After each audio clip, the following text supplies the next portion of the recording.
ముఖ్యమంత్రి రేవంత్ రెడ్డి సమక్షంలో కాంగ్రెస్ పార్టీలో చేరిన పటాన్చెరు ఎమ్మెల్యే గూడెం మైపాల్ రెడ్డి కాంగ్రెస్ కండువా కప్పి సాదరంగా ఆహ్వానించిన సీఎం రేవంత్ రెడ్డి భారీ సంఖ్యలో హాజరైన నియోజకవర్గ ప్రజాప్రతినిధులు, తాజా మాజీ ప్రజాప్రతినిధులు, సీనియర్ నాయకులు, కార్యకర్తలు. ఎమ్మెల్యే గూడెం మైపాల్ రెడ్డితో పాటు సీనియర్ నాయకులు గాలి అనిల్ కుమార్ కూడా పార్టీలో చేరారు.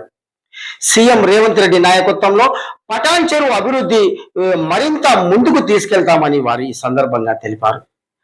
ఎమ్మెల్యే గూడెం మైపాల్ రెడ్డి చేరిక కార్యక్రమానికి హాజరైన మంత్రులు దామోదర్ రాజనరసింహ, పొంగులేటి శ్రీనివాసరెడ్డి, మాజీ ఎమ్మెల్యే జగ్గారెడ్డి, మెదక్ ఎంపీ అభ్యర్థి Neelam Madhu Mudiraj, Ameenpur municipal chairman Pandurangareddy, vice chairman Nandaram Narasimhagoud, Ameenpur మాజీ జెడ్పీటీసీ సుధాకర్ రెడ్డి, మాజీ ఎంపీపీ దేవానందం, తాజా మాజీ నాయకులు, కార్యకర్తలు పాల్గొన్నారు.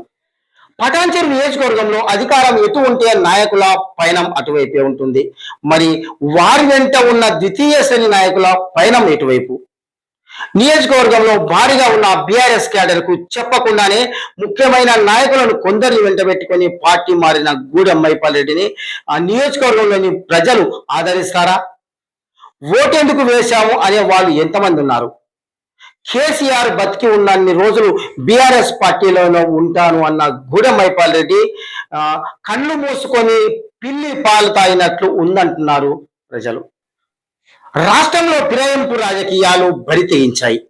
ప్రజాస్వామ్య ప్రజాప్రతినిధులు నైతికత వీడి తమను నమ్మిన ప్రజలను నట్టేట ముంచి చొక్కాలు మార్చుకున్నంత తేలిగ్గా పార్టీల జెండాలు మారుస్తున్నారు.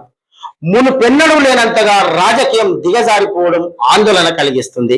ఒక పార్టీ గుర్తు మీద గెలుపొంది అధికారం కోసమో ఇతర ప్రలోభాల కోసమో లొంగి ప్రజాప్రతినిధులు నిస్సిగ్గుగా పార్టీ మారడం ప్రజాస్వామ్యానికి గుడ్డలు పెట్టుగా మారింది. గతంలో ఉన్న కేసీఆర్ సర్కార్ ఈ విధానానికి బీజం వేస్తే ఇప్పుడు రేవంత్ రెడ్డి సర్కార్ ఈ ఫిరాయింపు రాజకీయాలను తారస్థాయికి తీసుకెళ్తున్నారు. గడిచిన 10 ఏళ్ల కాలంలో 2 తెలుగు రాష్ట్రాలతో పాటు దేశంలో పలువురు రాజకీయ నాయకులు యథేచ్ఛగా పార్టీలు ఫిరాయించారు.